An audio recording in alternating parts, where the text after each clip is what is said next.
We are recording.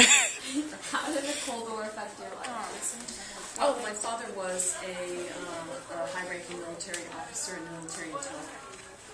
My father was a high-ranking military intelligence officer who was part of armament and combat control at the time.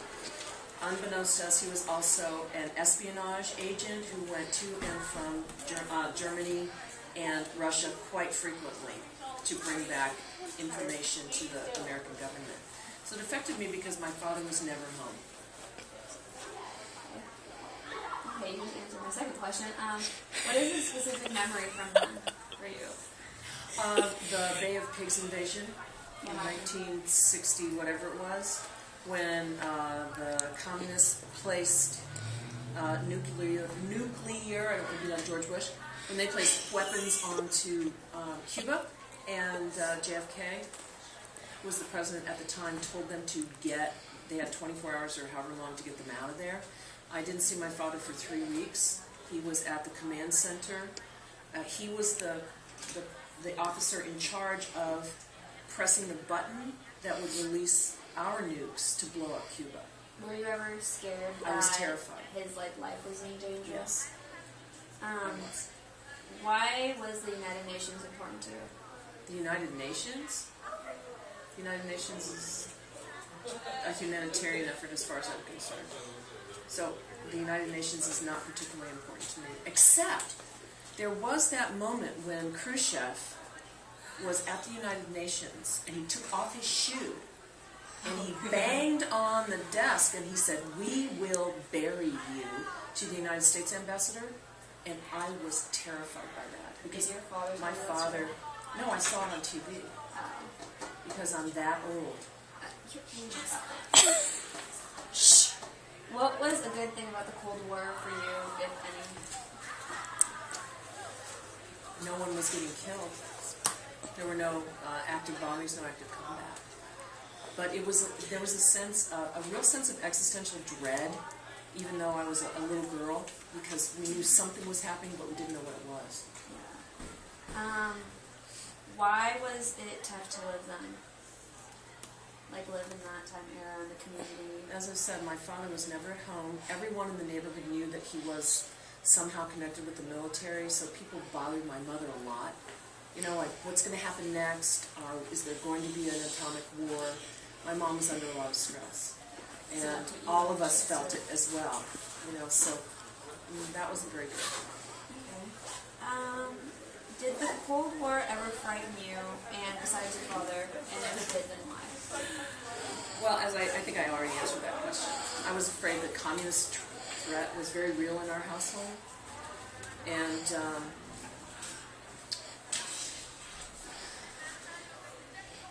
I remember being very worried that we would be bombed because we were living in Tampa, which has one of the largest military installations in the country, about 7 miles from my house.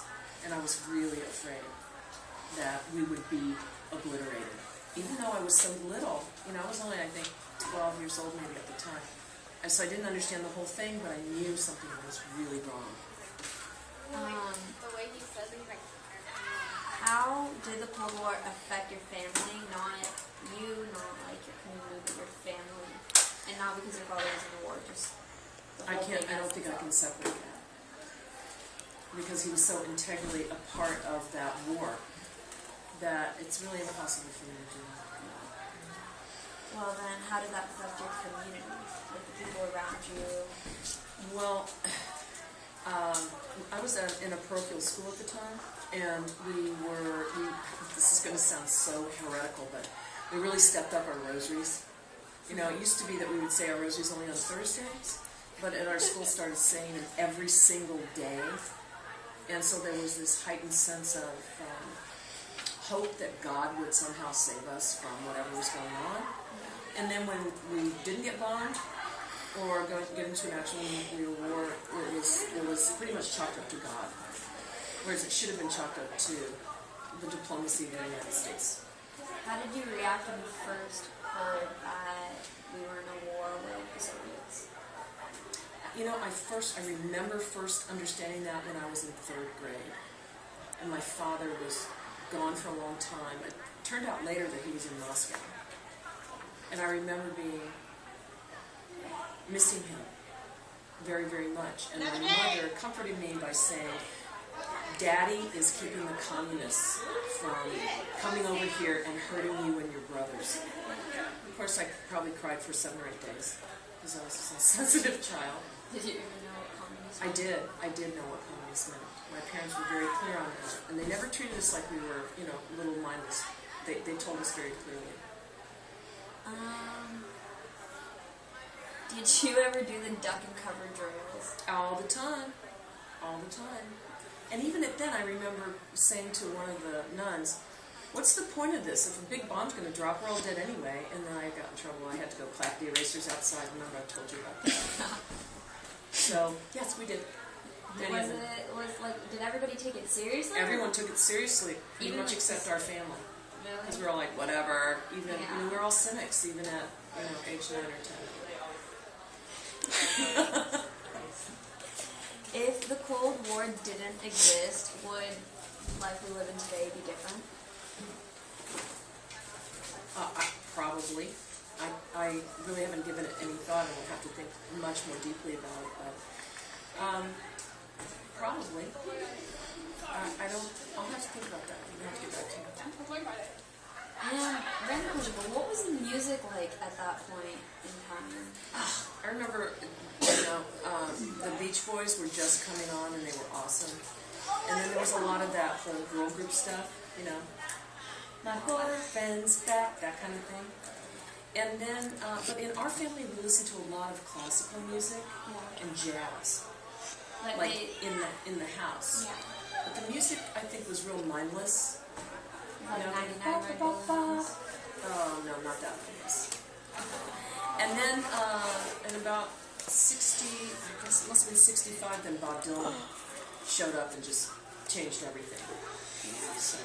Was all the music then just about Cold War and surviving the nuclear explosion? After that, about how the world was so changing, and Bob Dylan said that you either have to participate in it or just step aside, because either you're part of it or you're not, and you've got to step up, and you cannot ignore the young people. And that's when everything started to change with a lot of student rebellion, things like that. I was too young, but I watched it, and I was astounded, because it was so different from how I'd grown up, real military.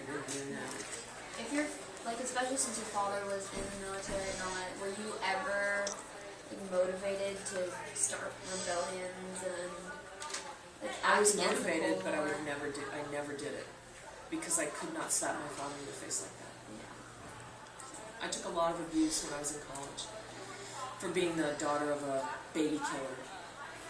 It was really bad, but that's life, and I just told him to shut up. Yeah. Only I didn't say shut up. Yeah, so there you go. Right. Does that conclude our interview? That concludes our interview. Thank you very much. It was a pleasure. Anytime.